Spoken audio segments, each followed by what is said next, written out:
New iPhone, Facebook taking positive action, finally, and a giant lollipop. Lots happening in the world of technology. Here's Stuff magazine editor Toby Shapshak to tell us more. So, Toby, let's start off with Apple's new iPhone launch, which apparently, I don't know, is causing a bit of consternation. What's happening? Well, the phone, of course, is spectacular, and it's thin, and it's got amazing cameras. Looks a little bit like the iPhone 5 with the square metal edges. But the internet has erupted with both indignation and humor about the fact that Apple is leaving out the charger and the headphones. And, of course, the internet memes that have followed are really hilarious, harking back to the iPhone 5.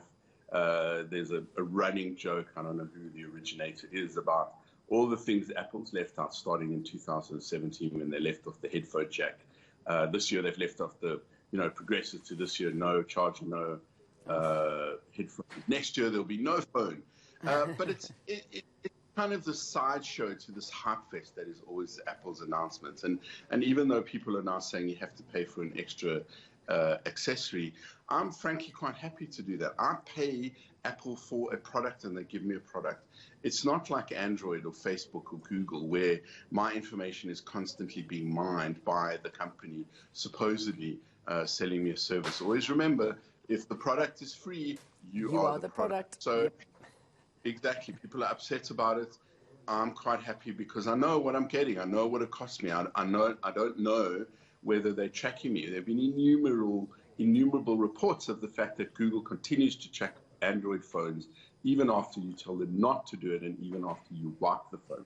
So I'm very happy with Apple's accessory tax, as they call it, simply because I know what I'm getting and I don't feel like I'm being spied on by the person I buy my phone from. So I'm happy with that very honest and transparent interaction. Also, it's a spectacular phone with amazing speed. It now has 5G. It's got great cameras, and we'll do a bit of a more in-depth review, Jane, when units arrive in South Africa. Okay, yes, I suspect in November. Okay. Now, Facebook, it's finally banned Holocaust denialists, but not about other genocides. So tell us what's happening there.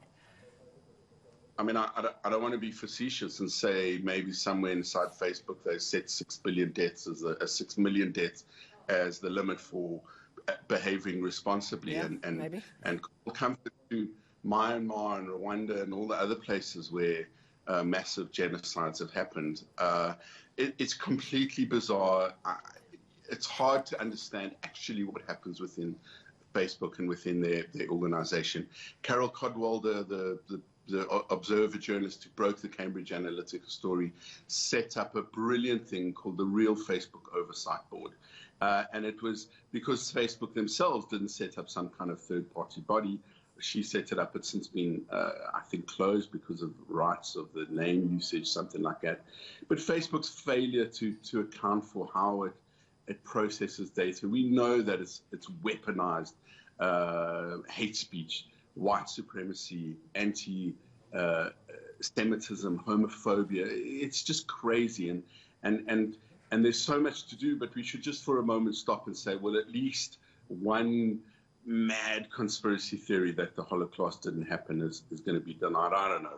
They're probably not going to take away the conspiracy theories that the Earth is flat. I kid you not. Yes, I've met people who believe that. Okay, conspiracy theory, is that lollipop really a fan? I know, it's brilliant. I brought it into studio about a year ago. It's a brilliant company called Miko. And I'm going to turn it on just so you can see and hear how almost silent it is. And it swivels and it goes up and down and it goes leftwards and backwards, has this little remote control. I've particularly liked it because I have a small child. In those intolerably hot summer months, you need a fan in his room, but we need something that doesn't wake him. And this brilliant fan is silent. It is now available in this pop-up standing fan, just as quiet, just as effective. I kind of like these things, Jane. They single-use gadgets that do something, and they do something really well. Yeah. This is a fan. It's not very expensive. It's very quiet, and it's very useful. And as you can see, I'm working from home. I've converted our old sitting room into my study. I need a fan. This is absolutely the perfect kind of thing circulates air, very quiet, not very cheap, and it's never going to argue with me about whether the Holocaust happened or not.